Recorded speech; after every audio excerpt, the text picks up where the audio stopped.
Les marches folkloriques de l'Entre-Sambre et Meuse, c'est le 7 juin, une grosse marche, le Saint-Sacrement, une marche qui passe par Bième, Bouchillet-Walcourt, Doursois-Walcourt. Ça fait une trotte, mais que ne ferait-on pas pour le Saint-Sacrement?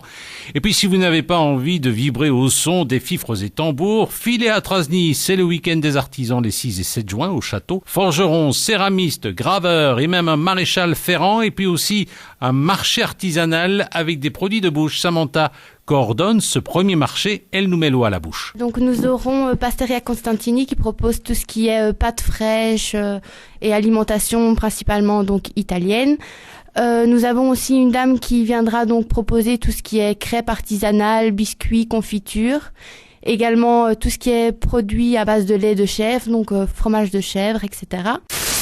On aime bien vous parler sur votre radio des Carolos qui s'exportent. Le même papeur descend sur Saint-Gilles. Conçu notamment par les éditions du Basson, le journal satirique belge ira à la rencontre de ses lecteurs le 6 juin à 15h30 au Café de l'Union, au Parvis de Saint-Gilles. C'est une invitation, excusez du peu, du comte de Saint-Gilles. Le même papeur avait été lancé à la foire de Bruxelles. Etienne van den Doren, un de ses concepteurs, y avait subi d'ailleurs des menaces de la part du service de sécurité. Il l'a rappelé au cours d'une conférence organisée à Loverval par l'atelier Lovervalois. À la foire du livre, le dernier jour, il y a des gens qui sont venus près de nos stands, qui regardaient, ils étaient 3, ils regardaient un peu, ils faisaient semblant de regarder les livres, ils regardaient le journal et tout.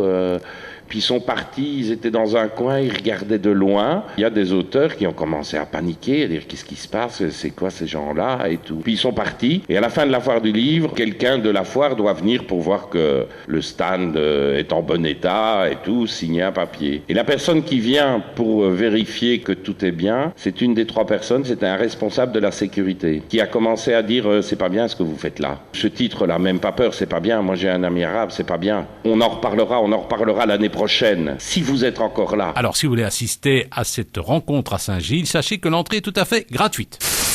On ne quitte pas le monde des caricaturistes, ce sera au centre du week-end de l'image organisé par la maison de l'imprimerie à Thoin, les 6 et 7 juin prochains. Place aux caricaturistes actuels, Ludivine Luxac, commissaire de l'exposition. Alors, ça va être le début de notre nouvelle exposition.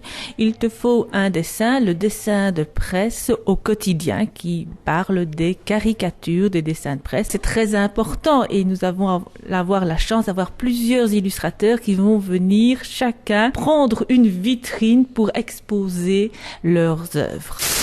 La Châtelétaine, c'est une belle course. Elle se déroule sur 14 km. Elle compte pour plusieurs challenges. Elle montre aussi que Châtelet n'est pas une cité industrielle noire. Bernard Van Orenberg, président du Roadrunner Team, club organisateur. Voilà, donc c'est ce qu'on voulait et que mes prédécesseurs ont voulu depuis le début de la Châtelétaine, c'est de faire découvrir un peu Châtelet autrement. Donc c'est ça ils sont partis sur des chemins campagnards, sur le bois de Châtelet, la réserve Sébastopol, et donc aussi le vieux Bouffioux avec la maison de la poterie. Donc on fait un peu découvrir Châtelet dans l'ensemble général autrement que de la ville, quoi.